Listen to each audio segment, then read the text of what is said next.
Hello students, class 10 lesson 1 the rise of nationalism in Europe. उसका एक नया topic हम लोग आज पढ़ेंगे। टॉपिक है what was romanticism, how did romanticism seek to develop a particular form of nationalist sentiment. तो सबसे पहले रोमांटिसिज्म क्या है?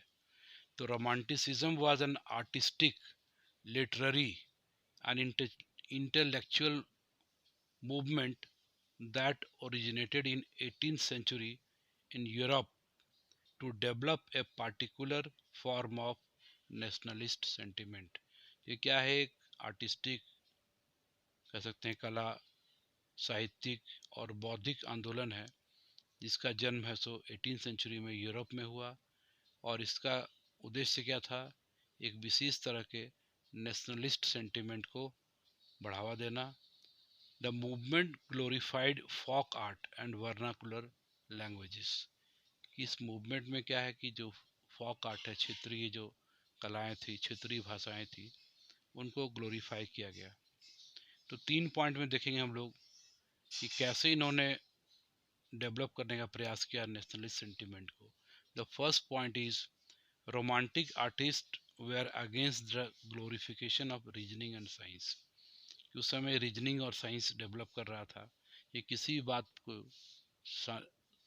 साइंटिफिक या रीजनिंग के द्वारा अगर वो सही होता है तो विश्वास करना है, तो ये उसके विरुद्ध था। एंड फोकस्ड ऑन इमोशंस, कि मनुष्य की जो भावनाएं हैं, इंस्टीट्यूशंस, पुराने जो इंस्टीट्यूशंस हैं इस्टेब्लिश्ड, और मिस्टिकल फीलिंग्स, इनको इसने बढ़ावा दिया, ग्लोरीफाई किया।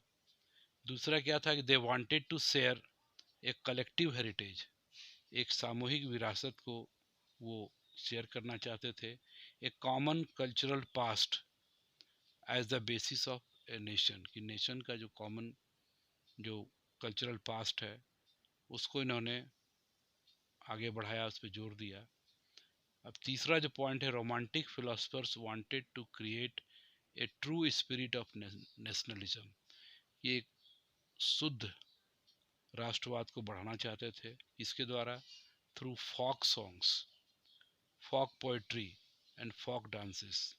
So according to them, collecting and recording these forms of folk culture was essential to project for the project of nation building। कि राष्ट्रवाद के निर्माण के लिए क्या था? folk culture और folk art को प्रिजर्व करना, उसको प्रमोट करना आवश्यक था। धन्यवाद।